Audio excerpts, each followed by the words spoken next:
Hello guys, अब देखेंगे rise of Magadh. हमने पार्ट वन में कंप्लीट कर लिया था कि कितने 16 महाजनपदास को। अब पढ़ेंगे कि आखिर ग्रोथ कैसे हुई इन महाजनपदास की। ठीक है, देखो मगध एम्पायर जो था अल्टीमेटली जीत गया था और इसे बोलते हैं सेकेंड अर्बनाइजेशन। ठीक है, मैं हाईलाइट करते जाऊंगा, आपको पढ़ते जाऊंगा ताकि हाईलाइटेड पार्ट आपको पढ़ना सिर्फ है। ये 6th सेंचुरी बीसी से 3rd सेंचुरी बीसी तक। अब 6th सेंचुरी बीसी ये क्या होता है? देखिए, 6th सेंचुरी बीसी का मतलब ये है कि इससे मतलब अभी हम 2026 में हैं, तो 2000 साल पहले जब ये फर्स्ट सीई था, ये 2026 सीई है। ये फर्स्ट सीई क्यों बोलते हैं हम लोग हैं? क्योंकि जीसस क्राइस्ट यहाँ पे जन्म हुआ था इनका। जीसस क्राइस्ट का जन्म हुआ था इनका। इससे अगर हम पहले जाएंगे 100 बीसी तक, तो इसको बोलेंगे first century BC. First century BC बोलेंगे। फिर 100 से अगर 200 बीसी तक जाएंगे हम लोग, तो इसको बोलेंगे सेकेंड सेंचुरी बीसी। अगर हम फिर जाएंगे इसका फर्दर 300 सी बीसीई तक।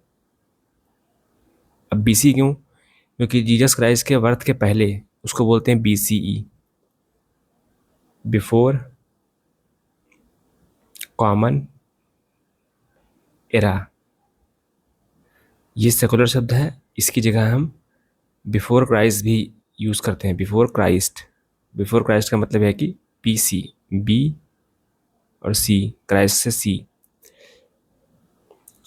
सीई की जगह हम लोग एटी भी याद यूज़ करते हैं, एनो डोमिनी, कि जीसस क्राइस्ट के बाद, जीसस क्राइस्ट की बर्थ के बाद। ठीक है, तो 3rd सेंचुरी, तो इसको बोलेंगे 3rd सेंचुरी। तो ये ऐसे चलते जाएंगे, जब और जाएंगे तो 400 बीसीई, इसको बोलेंगे 4th सेंचुरी, इसको बोलेंगे 5th सेंचुरी। ठीक है, बीसीई। अब 600 बीसीई, इसको बोलेंगे 6th सेंचुरी। तो मतलब 6th सेंचुरी बीसी से 3rd सेंचुरी बीसी तक, मतलब कि 600 बीसीई से लेकर के 3rd सेंचुरी बीसी तक, मतलब ये ये पहले एक ये 6th, 4th और 3rd, मतलब 200 बीसीई तक, 200 बीसीई तक ये क्या हुआ? सेकेंड अर्बनाइजेशन रहा। मौर्य पीरियड इतने साल तक रहा। ठीक है, 600 बीसीई से 200 बीसीई तक रहा। अगर मैं आज के टाइम पे देखूं, तो 600 बीसीई का मतलब ये है कि ऐड कर दो, मतलब 2026 तो ये हो गया साल, और पीछे के इतने साल जोड़ दो, 600 साल, 100 साल ये, 100, 200, 300, 400, 500, 600, तो 2600 साल, 2600, 2626 साल से लेकर के 2226, 2226 साल, सॉरी 2600, क्या हो रहा है मेरे पेन को, 2626 से लेकर के 2226 साल, मतलब कि इतने साल पहले से लेकर के इतने साल पहले तक। ठीक है, हम लोग किस एरा में थे भारत में? मौर्य एम्पायर के एरा में थे। मौर्य एम्पायर नहीं, सॉरी, मगध एम्पायर थे। मगध एम्पायर, क्योंकि मगध एम्पायर का एक हिस्सा था मौर्य एम्पायर। अगर मगध एम्पायर इतना बड़ा था, मतलब मगध एम्पायर में बहुत सारे रूलर्स हुए हैं, राजा हुए हैं, जैसे नंद वंश हुआ है, बहुत सारे हर्यक वंश हुआ है, वैसे ही मौर्य वंश एक वंश था। बहुत सारी डायनेस्टीज थी। जिस तरीके से मुगलों में बहुत सारी डायनेस्टीज थी, उस तरीके से इसमें भी डायनेस्टीज सारी थी। ठीक है,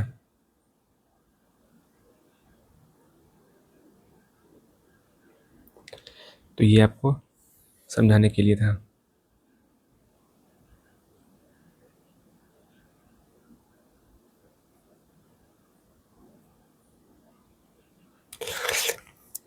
अब ये क्यों हुआ कि बहुत सारी डायनेस्टीज़ ने रूल किया यहाँ पे मगध रीजन में, हर्यक, शिशुनाग, नंदवंश, इन्होंने किया। एग्रीकल्चर एक तो हुआ था क्योंकि दो नदियों के बीच में था, क्राफ्ट और ट्रेड बढ़ा था, पॉपुलेशन काफ़ी बढ़ रही थी लोगों की, बिकॉज लोगों के पास खाने पीने को अच्छा था। ठीक है। टाउन की इमरजेंसी, टाउन इमरजेंस पे आया था, मतलब बढ़ रहा था, टाउन्स टाउन्स बढ़ रहे थे। तो इसे बोलते हैं सेकेंड अर्बनाइजेशन। इसे बोलते हैं सेकेंड अर्बनाइजेशन। फर्स्ट को बोलते हैं आईबीसी को, हड़प्पा वाले को। ये अर्बनाइजेशन है। ये सिविलाइजेशन में दो चीज़ें आती हैं,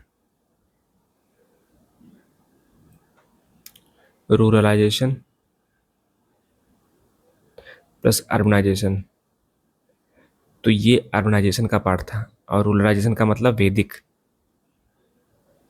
और ये थे हड़प्पा और प्लस महाजनपदास जो पढ़ रहे हैं हम लोग हैं ये।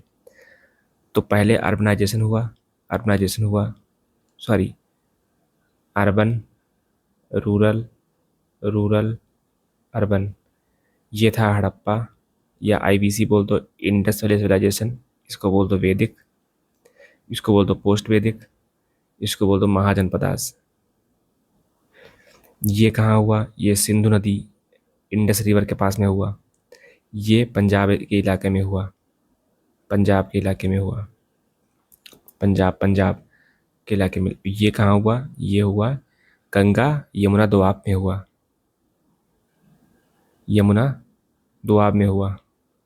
बिहार और यूपी, ईस्टर्न यूपी के इलाके में हुआ। तो सबके क्षेत्र अलग अलग हुए हैं। ठीक।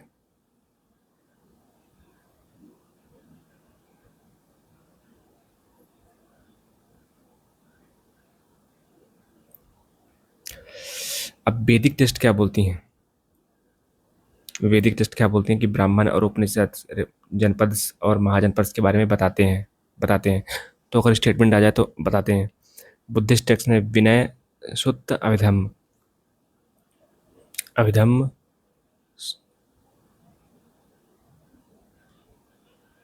ये देखो, सुत्त है, विनय है और अभिधम्म है। VAS, वस, वस में बुद्धिस्ट में ये बताए गए हैं महाजनपदास के बारे में। और काफ़ी सुत्त पिटका का कौन सा निकाय था? वो अंगुत्तर निकाय था, अंगुत्तर निकाय, जो कि सुत्त पिटका का पार्ट है। उसने कहा था कि भारत में 16 जनपदास हैं। ठीक है। जैनिज्म, भगवती सूत्र provides mahajanapadas of that time. Archaeological evidence क्या है? नॉर्थ नदन ब्लैक के जो बर्तन थे, रेड कलर से पॉलिश्ड, ब्लैक कलर से डिजाइन बनी हुई है। तो इस तरीके से एविडेंस मिले हुए हैं। Discovery of archaeological remains, Ahichhatra, Hastinapur जो कि मेरठ के पास का इलाका है, कौशाम्बी ईस्टर्न यूपी, और उज्जैन मध्य प्रदेश में। तो इस तरीके से हम इन चीज़ों को पढ़ते हैं। हर्यंक डायनेस्टी पहले हुई है, जिन्होंने मगध पे रूल किया। इनकी कैपिटल थी राजगृह। डायनेस्टी के फाउंडर पता नहीं है, तो अगर ये पूछ दिया जाए कि ये हैं तो हर फर्स्ट डायनेस्टी, जो हर्यक डायनेस्टी थी, इसके फाउंडर का पता नहीं है।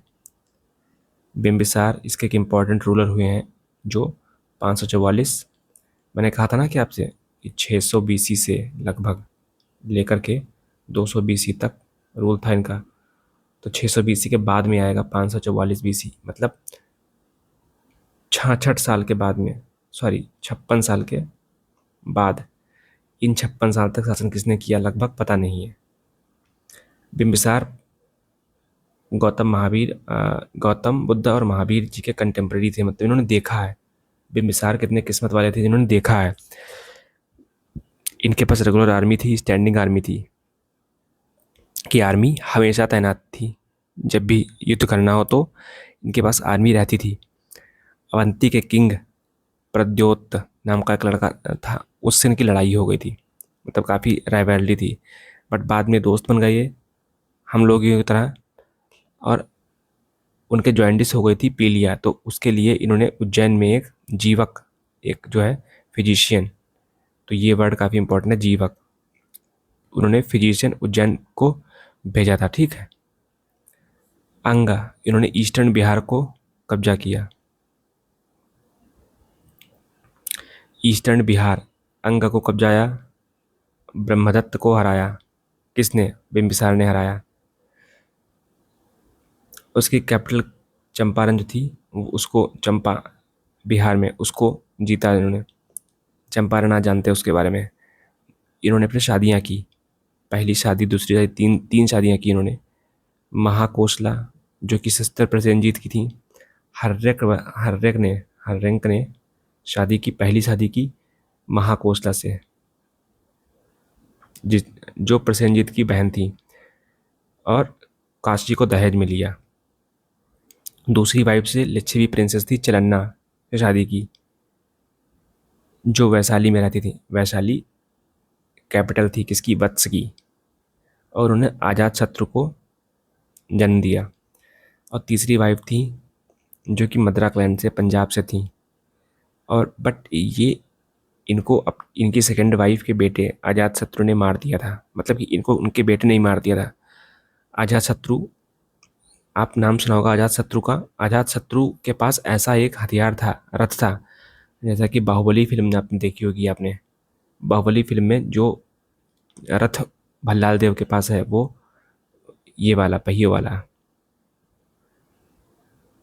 जो रथ था, वो इनकी अजातशत्रु की ही इन्वेंशन थी एक्चुअल में। जब भी अजातशत्रु लड़ाई कर, भी इतना क्रूर था ये, ठीक है। तो लच्छवी पेच्चलन्नस इसकी माँ थी, और हर्यंक जो बिम्बिसार पापा थे इनके। ये अग्रेसिव बहुत रूलर थे, हर्यंक डायनेस्टी के थे। और उन्होंने पापा की एक्सपांशनिस्ट, मतलब जीतो, पापा इनके खूब एक्सपांशनिस्ट, बिम्बिसार के पास वाले इतना एरिया था, इन्होंने कब्जा करके करके करके पंजाब जीता। पंजाब में इन्होंने मद्रा क्लैन से शादी की। फिर उन्होंने, मतलब जीता नहीं पंजाब, सॉरी, लेकिन पंजाब से शादी की थी। तो जहाँ जहाँ हो पाया वहाँ वहाँ शादी की, संधि की। 3 शादियाँ इसीलिए की थी इन्होंने, ठीक है। अब प्रसेनजीत कौन थे? प्रसेनजीत थे मामा, मतलब कि अजातशत्रु के सौतेले मामा। कि महाकोशला जो इनकी वाइफ थी, इनकी दूसरी मम्मी थी, जो महाकोशला कोशला कोसला से थी, जिन्होंने काशी डौरी दिया था। जब जब बिम्बिसार को जब इन्होंने मार डाला, तो वह जीजा को मार डाला, प्रसेनजीत के जीजा को मार डाला। तो इनकी बहन ने कहा होगा महाकोसला ने कि भैया, जो काशी ने दिया था उसको आप दोबारा से अटैक करके ले लो। तो प्रसेनजीत ने काशी वापस ले लिया था, जो उन्होंने बिम्बिसार को शादी में दी थी। ये बात अजातशत्रु को भाई नहीं, अजातशत्रु की और उनकी लड़ाई हो गई, कॉन्फ्लिक्ट हो गई। और बाद में क्या हुआ कि अजातशत्रु ने कोशला को भी जीत लिया, और काशी को भी जीत रिटेन रखा, हारने नहीं दिया उनको। प्रसेनजीत को हरा दिया, मैटरन अंकर थे।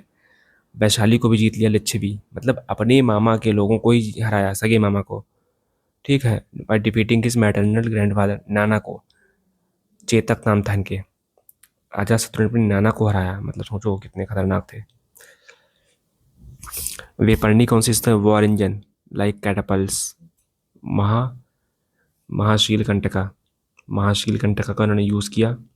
थ्रो स्टोन्स, बाहुबली फिल्म में दिखाया गया, तो इसी से इंस्पायर होकर के दिखाया उन्होंने। Chariots with mess for mass killing, रथ मूसला, इसको रथ मूसला बोलते हैं, जो भल्लाल देव ने जो यूज़ किया।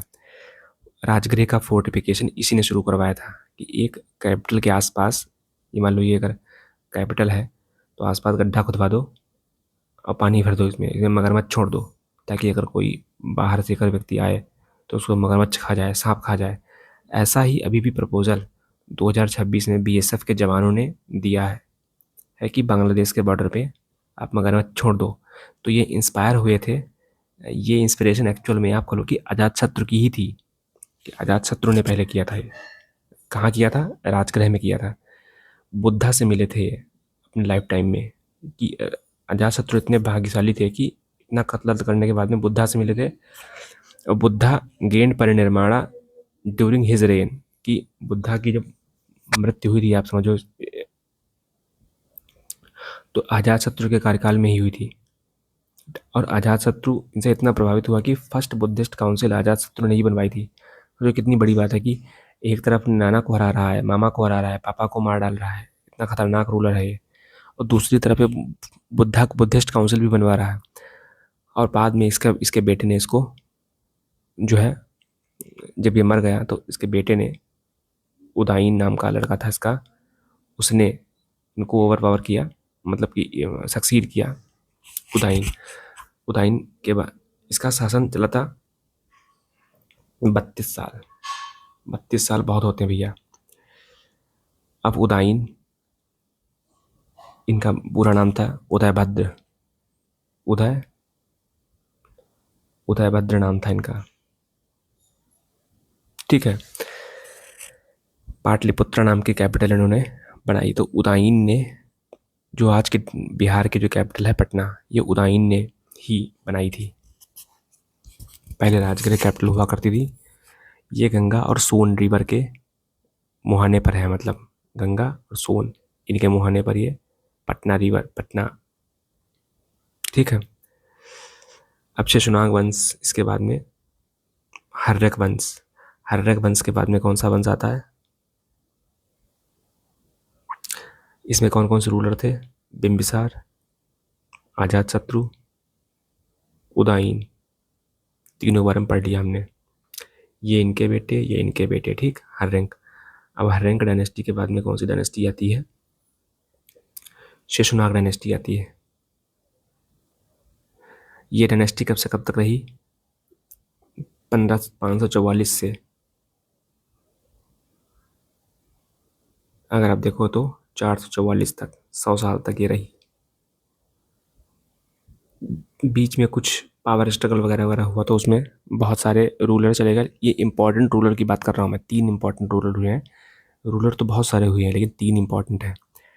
अब 413, मतलब कि 413, तो मतलब कि आप मानो 30 साल तक छोटे मोटे रूलर ने हर्रंक वंश के शासन किया, ठीक। शेषनाग वंश की स्थापना। अब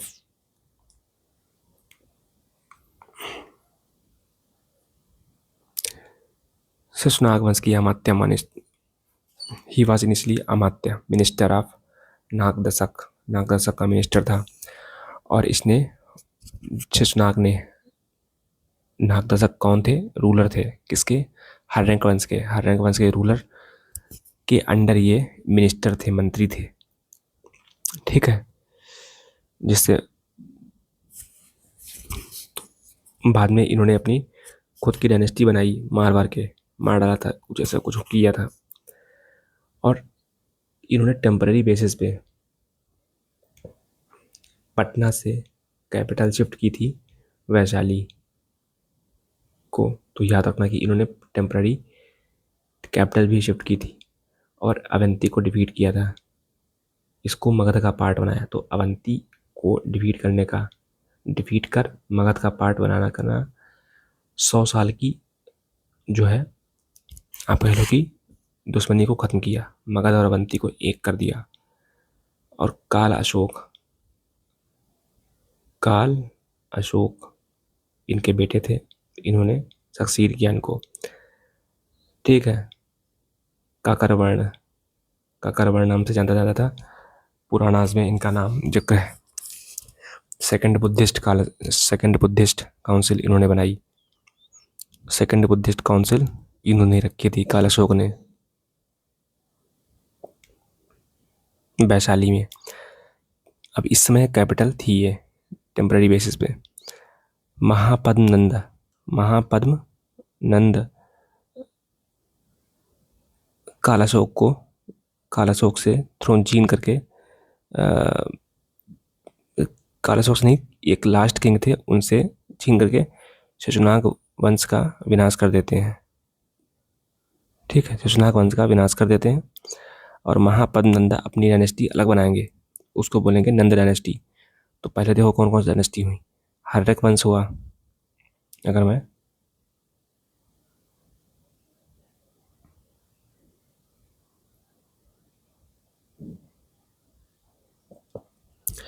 अगर मैं देखूँ तो हर्रंक का वंश हुआ।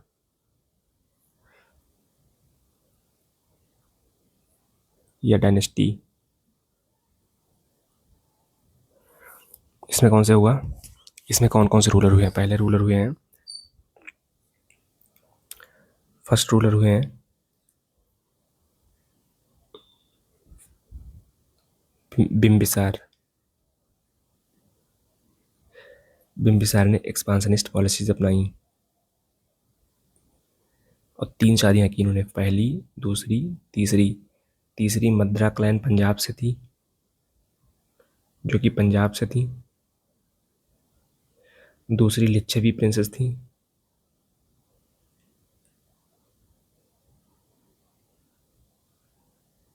लिच्छवी राजकुमारी थी, जिनका बेटा हुआ है अजातशत्रु। और पहली प्रिंसेस थी,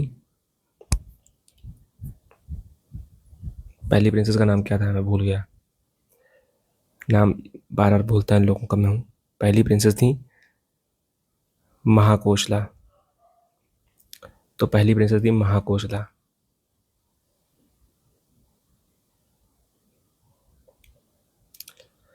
महाकोशला ये किसकी? प्रसेनजीत की बहन थी।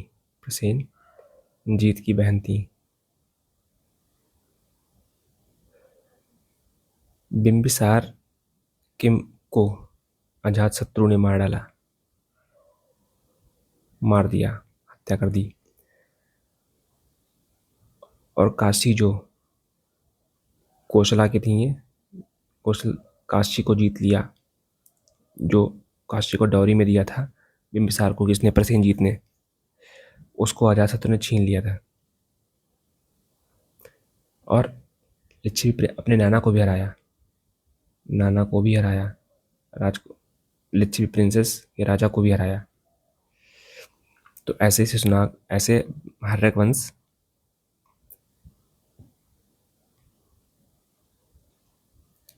फिर इसके बाद में उदाईन।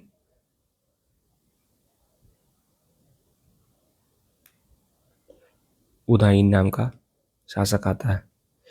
ये कौन है? ये बेटा है, बेटा ऑफ अजातशत्रु।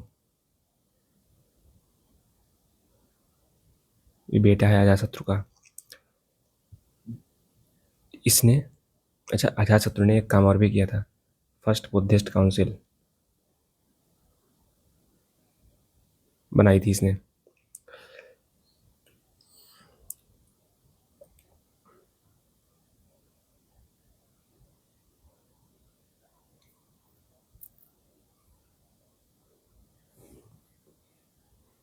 ठीक है, तो ये सब पढ़ चुके हैं हम लोग। फिर आएगा अजातशत्रु का शिशुनाग वंश।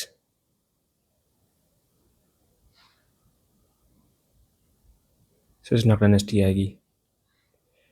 इसके कौन कौन से रूलर होंगे? इंपॉर्टेंट इंपॉर्टेंट रूलर शिशुनाग वंश के, शिशुनाग और शिशुनाग वंश के रूलर जो है,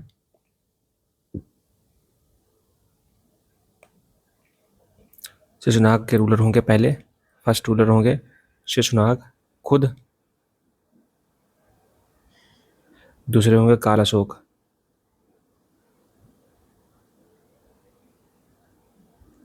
ठीक है।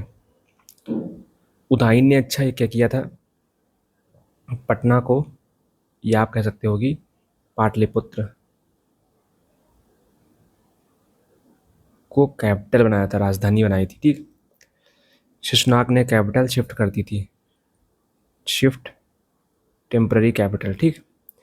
इसने क्या किया था? सेकेंड बुद्धिस्ट काउंसिल बनाई थी ये, तो ये आप याद रखिएगा, सेकेंड बुद्धिस्ट काउंसिल बनाई थी इसने। ठीक है, सेकेंड बुद्धिस्ट काउंसिल बनाई थी इसने।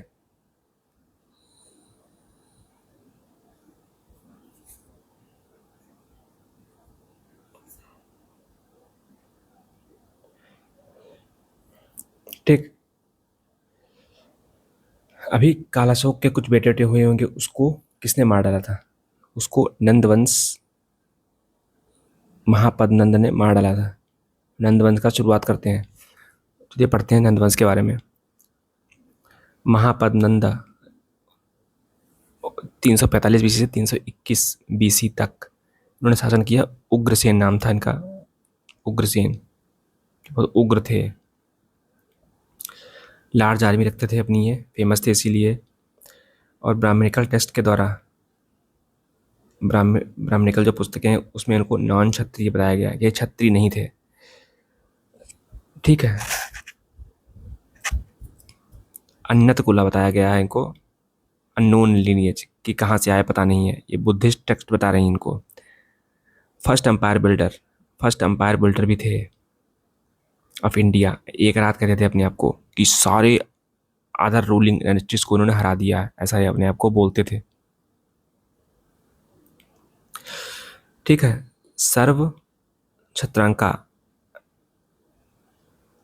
ये बोलते थे अपने आप को, छत्रांतका, कि सारे क्षत्रियों को हरा दिया मैंने। और कलिंगा को इन्होंने मगध अंपायर में भी ऐड किया था। अशोक ने किया था, लेकिन उसके पहले मगध को कलिंग में इन्होंने ऐड किया था। ठीक। जिना की विक्ट्री ट्रॉफी भी लाए थे, जिना, जिना एज विक्ट्री ट्रॉफी। और कोशाल को भी इन्होंने दोबारा से हथिया लिया था। और उनके 8 लड़के थे। ठीक है। देवर टुगेदर नॉट नवनंदस, नवनंदस 9 नंदास, 8 लड़के और प्लस अपने आप 9 थे, तो इस अपने आप को बोलते हैं नवनंद, नवनंद। 9 लोगों की काउंसिल थी। अब Dhanananda, he was the last significant king, कि नंद वंश में सबसे लास्ट किंग थे धनानंद। तो इनके बारे में पढ़ते हैं हम। धनानंद के पास वास्ट आर्मी थी। और अग्रमेज और जैंड्रमेज या डियोडोरस, डियोडोरस किंग थे ग्रीक के, उनके द्वारा इनको अग्रमेज या जैंड्रमेज बोला जाता था। ठीक। इन्होंने नंदो प्रकमणि, ठीक है, इसको इन्होंने जो है लिखा था अपने आप में, इन्वेंट किया था इन्होंने। अलेक्जेंडर ने इन्हीं के शासनकाल में, महाघनानंद के शासनकाल में इन्वेट किया था इंडिया को। पुरु, राजा पुरु इन्हीं के समकालीन थे। ठीक। हाथीगुम्पा जो एलिफेंट केव है, इंस्क्रिप्शन है हाथीगुम्पा इंस्क्रिप्शन, उसमें उदयगिरी भुवनेश्वर उड़ीसा के पास में ऐसे एक्वेडक्ट बनाए गए थे महापद नंद के द्वारा, ये दिखाता है। महापद नंद के द्वारा ये पहले, मतलब सिग्निफिकेंट रूलर थे उनके द्वारा, ये बताता है। मगध की सक्सेस के कारण क्या थे बताएंगे ये बहुत, कि बिंबिसार, अजातशत्रु, महापद नंद जैसे रूलर थे जो बहुत डिप्लोमेटिक स्किल थे, लड़ाई में बहुत माहिर थे, इकोनॉमी के पॉइंट ऑफ व्यू से काफ़ी इंपॉर्टेंट थे। जोग्राफिकल एडवांटेज, अगेन जोग्राफी, जिस तरीके से अमेरिका को एडवांटेज है कि वो अटलांटिक ओशन और पैसिफिक ओशन के बीचों बीच में बैठा हुआ है, उसको कोई दिक्कत नहीं है अटैक की। अगर अटैक करने जाओगे तो बहुत बड़ी आपको रेंज की मिसाइल चाहिए, तो इस तरीके से, उसी तरीके से उस समय मगध एम्पायर भी वहीं पे था जहाँ पर आयरन और खूब थी, कि मतलब आयरन इतनी सप्लाई में था कि तलवारें धारें खूब बनती थी। तलवार है और धनुष बाण, बाण जो लोहे के बाण, पतले पतले, मारो तो इंसान मर जाए, इस तरीके के बाण थे। मगध की कैपिटल राजगीर थी, इसको लेटर पाटलिपुत्र में कन्वर्ट कर दिया गया। ये बताना आपको है कि किसने किया था, उदयन ने शिफ्ट किया था राजगीर से पाटलिपुत्र। उदयन, अजातशत्रु के लड़के ने कैपिटल को शिफ्ट किया था। ठीक है। पाटलिपुत्र सराउंडेड बाय रिवर्स, नदियों से द्वारा, कौन कौन सी? गंगा, सोन और भी छोटी मोटी रिवर्स हैं। वाटर फोर्ट बनाया गया था, जलदुर्ग बनाया गया था ताकि वो अटैक ना कर सके। राजगीर 5 हिल से सराउंडेड है, इम्प्रग्नेबल, कि जिस पर कोई हमला नहीं कर सकता, इस तरीके से बनाया गया था। सेंट्रल पोजीशन गंजेटिक प्लेन्स में है, गंगा के प्लेन्स में है, फॉरेस्ट हैं आप आसपास। सदर्न एरिया टिम्बर और एलिफेंट्स भी थे उनके राज्य में। मगध पहला स्टेट था, फर्स्ट स्टेट, जिसने एलिफेंट को यूज़ किया on large scale against neighbours. अपने ही नेबर्स के खिलाफ यूज़ करने वाला मगध पहला राज्य बना था। बोट मैन्युफैक्चरिंग में काफ़ी महारत हासिल थे। क्यों? गंगा रिवर काफ़ी अपने लेटर स्टेज में थी, तो खूब वाइट एक्सपांस था, मिलता था नवैयों का खूब, ताकि व्यापार एक तरफ से दूसरी तरफ हो पाए। इस तरीके से खूब सारी नवैयाँ बनाई गई थी। Nandas Nandas build India's first state run mining empire. State run Nanda लोगों ने बनाया। मोनोपोलाइजिंग मिनरल एक्सट्रैक्शन, इनके राज्य में खूब मिनरल एक्सट्रैक्शन हुआ और नेचुरल रिसोर्सेज को उन्होंने ट्रांसफॉर्म कर दिया स्ट्रेटजिक रेवेन्यू के लिए, कि जो रिसोर्सेज थे नेचुरल, उसको स्ट्रेटजिक रेवेन्यू आता रहे। स्ट्रेटजिक का मतलब लॉन्ग टर्म के लिए सप्लाई तक के आता रहे। तो फिजिकल डोमिनेंस इन्होंने कब्जा कर ली इस चीज़ पे। Administration under Magadha empire, higher officials, mahamatyas, amatyas, जिसके पास बहुत सारे रोल थे, मंत्री, मिनिस्टर्स, कमांडर्स, जजेस, चीफ अकाउंटेंट्स, सीए वगैरह, आर्मी के लोग, इन सभी को अमात्या बोलते थे। एग्जीक्यूटिव अथॉरिटी का वर्ड ये है। ब्राह्मण्स और ब्राह्मणों में से ये और अपर क्षत्रिय क्लासेस में से ये जो अपॉइंटेड होते थे, ठीक है। Mahaparinirvana Sutta Nikaya mention Vassakara Magadha who enabled Ajatashatru to conquer ganasangha Vajjis. Vajjis Vajjis के जो गणसंघ को आप जीत लो। गणसंघ का मतलब है कि उनकी काउंसिल को जीत लो। ये किसने कहा था? महापरिनिब सुत्त मेंशन करती है कि वसक्कर ऑफ मगध, वसक्कर ऑफ मगध ने कहा अजातशत्रु से कि आप वज्जी के लोगों को जीत लो। इस तरीके से कुछ हमें मिलते हैं। लीगल एंड जुडिशियल सिस्टम से रिप्लेस ट्राइबल। अब भाई महापद नंदा इतना बड़ा राजा है, तो वो ट्राइबल एरियाज जो है, ट्राइबल लॉस को तो खत्म कर देगा, छोटे मोटे। सोशल हायरार्की मेंटेन रही, सिविल और क्रिमिनल लॉज बनाए गए। क्राइम इसीलिए बोला जाता है कि ये पहला स्टेट था जिसने सिस्टम पूरा बनाया, एडमिनिस्ट्रेटिव मशीनरी बनाई गई। ठीक है। क्राइम शूद्र के, अगर शूद्र कोई करता था क्राइम तो उसको काफ़ी हैवी पनिशमेंट, बल्कि बाकी सारे करते थे तो थोड़ी सी कम पनिशमेंट थी।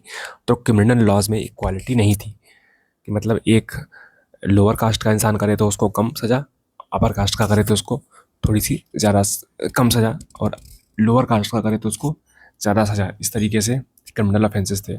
जब क्राइम में ये चीज़ थी तो सिविल में तो बहुत सारी दिक्कतें होंगी, ये हम मान सकते हैं। सोशल हायरार्की क्या थी?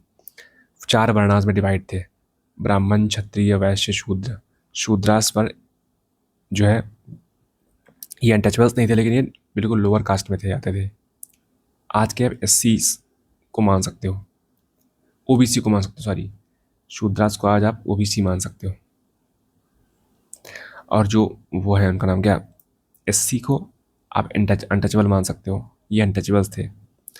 इसी इसी टाइम पीरियड में, महापद नंद के टाइम पीरियड में ही लगभग ये अनटचेबल्स का जन्म हुआ। अनटचेबल्स को बनाया गया इस तरीके से, ठीक है। Untouchables placed below Shudras, Shudras के नीचे, ओबीसी के नीचे भी एससी को रखते हैं आज हम। तो आप ऐसे याद कर सकते हो कि सेटलमेंट्स के फ्रिंजेस पे, मतलब कि बाहर उन्हें रखा जाता था, ठीक है। इस तरीके से आप ओनली मीनियल जॉब्स, टैंक साफ करना, लैट्रीन ढोना, इस तरीके से ये काम करते थे। इनकी खुद की लैंग्वेज थी जो कि इंडो आर्यन लैंग्वेज से डिफरेंट थी। आप मान सकते हो पाली लैंग्वेज, पाली और प्रकृति लैंग्वेज जो थी वो इन लोग द्वारा, बाकी संस्कृत वगैरह यूज़ की जाती थी उन लोगों द्वारा। Kinship ties, kinship ties, family relations इनमें काफ़ी इंपॉर्टेंट रहे। आप अगर बिंबिसार को देखोगे तो काफ़ी इन्होंने फैमिली टाइज की, 3 शादियाँ की उन्होंने। एक पंजाब से की, एक लिच्छवी प्रिंसेस से की, एक कालाशोक से की, प्रसेनजीत की बहन से की। तो आप मान सकते हो उसको। कुल डिनोटेड द है पैट्रिलिनियल, बोलते ना कि ये मेरी कुल की परंपरा और मेरे मान गौरव, तो कुल का मतलब पैट्रिलिनियल। नाटकाज, नाटकाज, मदर के और फादर के दोनों के साइड से रिलेटिव्स को देखते थे, नाटकाज, ठीक है। फिर इनके जो बाहर सगे जो चचेरे चेहरे में आते थे, जो ग्रुप्स थे उनको नाती और नाती कुलानी ऐसा बोलते थे। आप लोग याद रखिएगा इन सब्जेक्ट्स, इन वर्ड्स को। फिर सोसाइटी पैट्रियार्कल थी, पितृसत्तात्मक थी। जब अभी पितृसत्तात्मक है तो तब तो क्या ही कहना। स्टेटस था इनका इन्फीरियर, वुमेन का स्टेटस इन्फीरियर था। वैदिक समाज में ऐसा नहीं था, जबकि ये ठीक है। एंडोगमस कास्ट सिस्टम था कि मतलब ब्राह्मण शादी सिर्फ ब्राह्मण में कर सकते हैं, क्षत्रिय लोग शादी सिर्फ क्षत्रिय में ही कर सकते थे। हालांकि कुछ इसके एक्सेप्शंस भी हैं। ठीक है। Led to increase subjugation of women. ठीक है। सन की प्रेफरेंस ज़्यादा मिलती थी एज कि अगर मान लो कोई मर गया घर में, तो उसको उसकी चिता को अग्नि देने का काम सिर्फ लड़के ही करेंगे। तो इस तरीके से फ्यूनररी राइट्स जो है केवल सन्स को प्रेफर किया गया, लड़कों को प्रेफर किया गया इस तरीके से। टाउन सिटीज़ की बात कर लेते हैं ज़रा। The growth of craft trade. Craft का मतलब है कि डिज़ाइन, आर्ट, इस तरीके से ये सब इनकी बर्तन बनाना, साड़ी बनाना, इस तरीके से क्राफ्ट जो है उसकी ग्रोथ हुई काफ़ी, बिकॉज एग्रीकल्चर ग्रोथ कर रहा था। अगर आप बिहार में देखोगे तो जो इंडिगो रिवोल्यूशन हुआ था अंग्रेज़ों के समय पर, तो बिहार में ही हुआ था, इसीलिए वहाँ पर खूब सारे कपड़े वपड़े बनते थे उस टाइम पर भी, मतलब मौर्य मगध के टाइम पर भी बनते थे, बिकॉज उसकी खेती काफ़ी होती थी पहले। Growing population to emergence of towns in गंगू। पॉपुलेशन ग्रो हुई क्यों? खाने को है, सब कुछ है। Second, urbanisation. ये क्या हुआ? टाउन्स पर क्लासिफाइड पुर और नगर। पुर या नगर, जैसे लखीमपुर खीरी, बहुत सारे पुर ऐसे हैं, रामपुर, गोरखपुर। तो टाउन्स है मतलब कि शहर है ये। नगर, श्रीनगर, है ना, बहुत सारे नगर ऐसे। नगर का मतलब ये आता सिटी, नगरक स्मॉल टाउन। ये बड़े टाउन थे, नगरक स्मॉल टाउन। निगम मार्केट टाउन, मतलब भारत संचार निगम लिमिटेड, BSNL। तो निगम मतलब market. Different types of towns came into being. Political and administrative centres, जैसे राजगिरी, श्रावस्ती, कौशाम्बी, चंपा, ये सारे जहाँ पर राजा लोग रहते थे। ट्रेड और कॉमर्स में तक्षशिला, उज्जैन। होली सेंटर से वैशाली, इसमें होली सेंटर्स के रूप में आए हैं। फिर पाली टेक्स्ट बोलती हैं कि विनय पिटका, स्पेशली विनय पिटका से जैसे 3 टाइप्स ऑफ विलेजेस, 3 तरीके के विलेज थे। मान लो 1 विलेज, 2 विलेज, 3 तरीके के विलेज क्या करता है कि इसके विलेज के हेडमैन को बोलते थे ग्राम भोजक, इस वाले विलेज को बोलते थे ग्रामीणी, विलेज के हेड को, और ग्रामकास इसके। तो ग्राम भोजक, ग्रामीणी और ग्रामकास, तो इस तरीके से इनके। सबअर्बन विलेज, जो कारपेंटर का, तो वद्धाकी ग्राम, रीड मेकर्स विलेज, नलक्कार ग्राम, साल्ट मेकर लोन। लोन का मतलब होता है नमक, नमक का मतलब साल्ट, तो लोनक विलेज। बॉर्डर विलेज का मतलब अरामिका विलेज। अब अरामिका को आप ऐसे, बॉर्डर विलेज का मतलब बॉर्डर पे आर्मी होती है, और आर्मी अरामिका थोड़ा थोड़ा मिलता जुलता, तो आप ऐसे याद कर सकते हो उसको। ट्रेड और ट्रांसपोर्टेशन। टाउन्स बस बर स्ट्रेटेजिकली लोकेटेड, मतलब कि एक ऐसी इंपॉर्टेंट जगह पे लोकेटेड थे रिवर बैंक के पास में, ट्रेड रूट्स के पास में। रिवर है तो वहाँ पर आप बहुत सारे साधन से आ सकते हो, घोड़ा से नहीं तो इससे तो आ ही सकते हो आप। उत्तर पर नॉर्थ साउथ और ताम्रलिपि, पोर्ट बे ऑफ बंगाल में ये है। दक्षिण पथ मतलब मगध से गोदावरी तक, जो कि महाराष्ट्र में है, गोदावरी तक दक्षिण पथ था ये। मैरीटाइम ट्रेड, समुद्री trade. Pali texts also mention that sea travel and trade throughout subcontinent था ये, कि कलकत्ता से चेन्नई जाना है तो सी ट्रेड, फिर चेन्नई से कर्नाटक, कर्नाटका से मुंबई, मुंबई से गोवा, गोवा से कराची, कराची, इस तरीके से सी ट्रेड भी था ये। तक्षशिला है trade relations with Afghanistan, Iran, Mesopotamia. Takshashila तो पड़ता ही है पाकिस्तान में, तो पाकिस्तान से अफगानिस्तान दूरी ही कितनी है। ईरान भी पास में ही पड़ता है। मेसोपोटामिया उससे थोड़ा आगे पड़ता है, इराक वाले एरिया में। आज का जो इराक है, सीरिया है, उसी को बोलते हैं मेसोपोटामिया। ठीक है। लापिस आइटम्स इंपोर्ट होते थे, gold, lapis lazuli, Z, silver. मतलब इतना व्यापार था, इतना एक्सपोर्ट करते थे हम लोग कि वापस में वो लोग हमें गोल्ड देते थे। इसीलिए भारत को सोने की चिड़िया कहा जाता था, बिकॉज भारत ने इतना सोना इकट्ठा कर लिया था इंपोर्ट कर करके कि मान लो कोई सामान हमने कपड़ा बेचा, तो विदेश के लोग, विदेशी लोग जैसे ईरान के लोग या यूरोप के लोग हमको सोना देते थे, बिकॉज बिकॉज सोना ही कीमती वस्तु थी ये। ठीक है। लैपिस लजुली एक पत्थर और चमकीला पत्थर होता है, तो वो भी काफ़ी इम्पोर्टेंट था। आइटम एक्सपोर्ट कौन थे? फिनिश्ड क्राफ्ट्स, टेक्सटाइल गुड्स, धोती, कपड़ा, इस तरीके से। सैंडलवुड, पर्ल्स, मोती वगैरह, इन सबको हम लोग एक्सपोर्ट करते थे। ये मोती कहाँ से? अगेन बंगाल के रीजन में समुद्र हमारे पास एक्सेस था उसका, तो हम उसको काफ़ी एक्सट्रैक्ट कर लेते थे। कैसे? गंगा नदी का पानी जा रहा है, ब्रह्मपुत्र का डेल्टा, दो काफ़ी बड़ी रिवर जब जाती हैं, तो समुद्र के कुछ हिस्से में, पास वाले हिस्से में वाटर ट्रांसपेरेंट होता है। वाटर ट्रांसपेरेंट होता है मतलब आर पार का दिखता है, तो पत्थर वत्थर को निकालना काफ़ी आसान था उस समय। अष्टाध्यायी जो पनिनी की है वो प्रोवाइड करते हैं कि वेतन, which provide guidelines for writing and speaking Sanskrit, wage earners denoting use of money. Use of Panini की अष्टाध्यायी है, ये बात मेंशन है। तो अगर प्रीलिम्स में अगर क्वेश्चन आएगा कि पनिनी की अष्टाध्यायी ने ये कहा है, तो कहा है वेज अर्नर्स, वेतन की बात हो रही है, मनी की बात हो रही है, यूज़ की। कॉइन्स भी यूज़ किया गया, पंचमार्क कॉइन्स। पंचमार्क कॉइन क्या? जिस तरीके से मान लो पेड़ा बनते हैं, पेड़ा खोए के, तो उस पर दुकानदार क्या करता है कि अपने मोहर लगाता है उस पर, कि मान लो महेश, महेश पेड़ा वाले, तो मान लो कुछ, तो इसी तरीके से उस समय अपने मोहर लगा देते थे सिक्कों पर। सिक्के को पिघलाया पहले, मान लो ये मिट्टी का बर्तन ले लिया ऐसे, अब लोहे को गर्म करके, लोहे को गर्म करके जो भी धातु, मान लो लोहा है या चांदी है, सिल्वर जो भी है, उसको गर्म करके पानी की तरह कर लिया, फिर इसमें डाल दिया। अब जब गीला गीला हो गया लोहा, तो इस पर हमने अपनी मोहर लगा दी। इससे बनते थे पंच मार्क्ड कॉइन।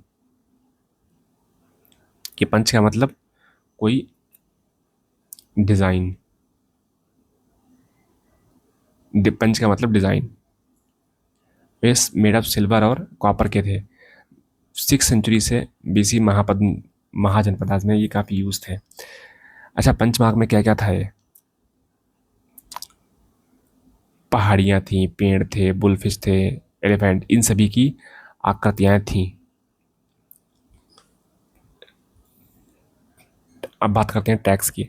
टैक्स कैश में और काइंड दोनों में था, कि चाहे वो आप पैसा दे सकते हो डायरेक्ट, या चाहे काइंड, सामान, गेहूं, अनाज वगैरह।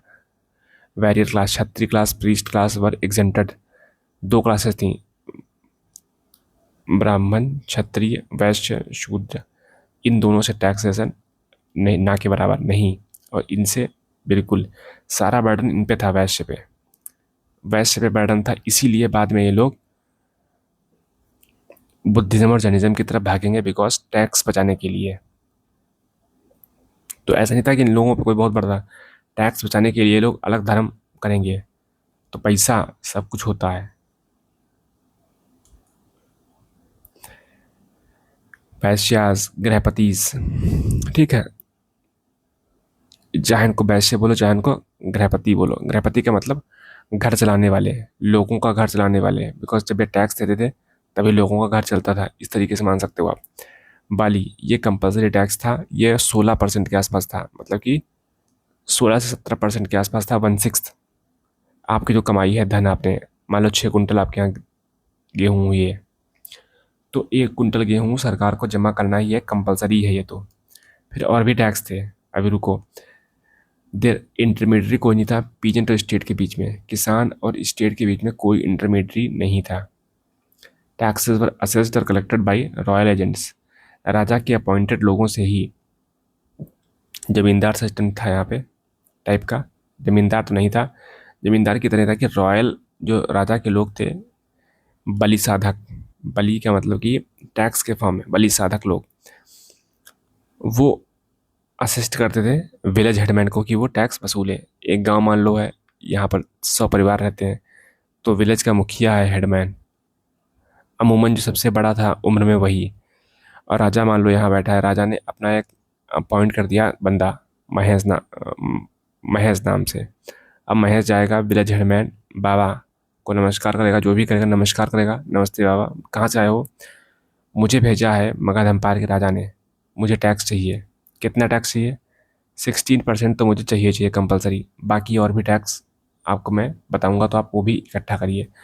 तो बाबा कहेंगे, सुनो गांव वालों, टैक्स जमा कर दो, सरकार का बंदा टैक्स मांगने आया है। इस तरीके से पीजेंट जो किसान थे वो फोर्स लेबर भी करते थे रॉयल वर्क के लिए, मान लो कोई नदी पुल सड़क बन रही है, इस तरीके से। Artisans were applies to work for 1 day each, महीने में एक दिन तो आपको राजा के लिए काम करना ही करना है। आर्टिजन्स थे जैसे कि कोई पेंटिंग कोई कर रहा है, कोई कवि है, कोई कुछ भी है, या कोई कुछ भी काम करता है, तो उसको। फिर कमिकाज, कस्टम ऑफिसर्स, आईआरएस उस समय के, कस्टम शॉल के टोल टैक्स, तो ये इनकम टैक्स, तो IRS customs, IRM income tax, तो ये सॉल किल का। और कमिकाज IRS. Some villages were granted Brahmanas, were granted to known as Brahmadesha. कुछ गांव जो ब्राह्मणों को दान दिए गए थे उनको ब्रह्मदेश बोलते हैं, कि ब्राह्मणों को दान किया हुआ गांव। सेठीज, बिग मर्चेंट, सेठी लोग, सेठ लोग, big merchant, they had only revenue authority, did not have administrative authority over these villages. कि ब्रह्मदेश जो थे, जो ब्राह्मण के अंडर में थे, कि रेवेन्यू अथॉरिटी सिर्फ थी, बाकी आप कह लो कि क्रिमिनल एक्टिविटी कर दो वो नहीं, अदरवाइज आप तो राजा बनने की कगार पे आ जाओगे। इसलिए राजा ने कहा कि आप सिर्फ पैसा वसूल सकते हो इसमें से, ब्राह्मणों से कहा। तो एग्रीकल्चर, अब एग्रीकल्चर पे आते हैं, कि मेन इकोनॉमिक एक्टिविटी थी विलेज में। जब आज भी विलेज में 60% भारत की आबादी एग्रीकल्चर पे ही है, तो तब तो मेन मेन ये होगा धान की खेती, आयरन के हल से लेकर के राइस, धान की barley, pulses, millets, cotton, sugarcane, गन्ना, गन्ना भी बोया जाता था, गन्ने की भी खेती होती थी। गृहपति अगेन, रिच लैंडलॉर्ड्स, वैश्या, वैश्यास को गृहपति जी बोलते थे। ये लेबर इन्होंने एम्प्लॉय कर रखा था, इसको दास या कर्मकार से बोलते थे। दास बोले या कर्मकार बोलो, बात एक ही है,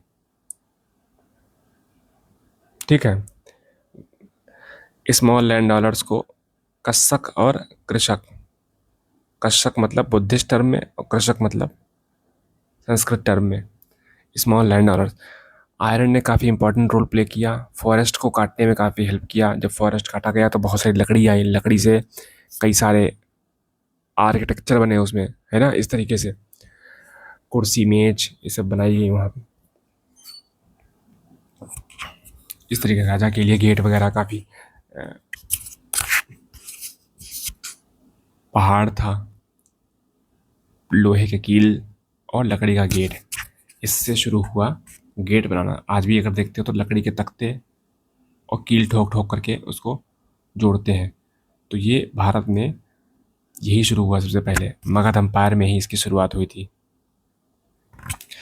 रिच माइंस थी, मयूरभंज और सिंहभूम ने टूल्स की सप्लाई काफ़ी की। आयरन, आयरन माइंस पास में ही थी, सिंहभूम प्लाटो, ठीक है।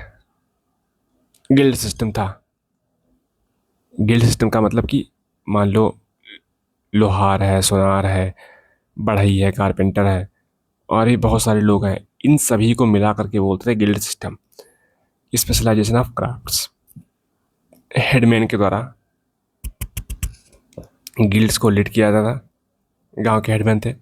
These crafts were often pass down hereditarily, कि इन्होंने अपने बेटे को, इन्होंने अपने बेटे को, अपने बेटे को। आज भी आप देखो तो बहुत सारे गांव में यही है कि कारपेंटर है तो उनका बेटा कारपेंटर, उनके पापा कारपेंटर, मम्मी जो है, अगर आप जाते जाओ तो वैदिक काल में उनकी वो मिलेगी आपको, कि ये शुरू वहाँ से हुआ था। मर्चेंट स्ट्रीट्स को वस्सा बोलते थे, वस्सा। ठीक है, तो ये सही आप याद रख सकते हो। तो आज के लिए इतने दोस्तों, मिलेंगे नेक्स्ट पार्ट में। Thank you very much.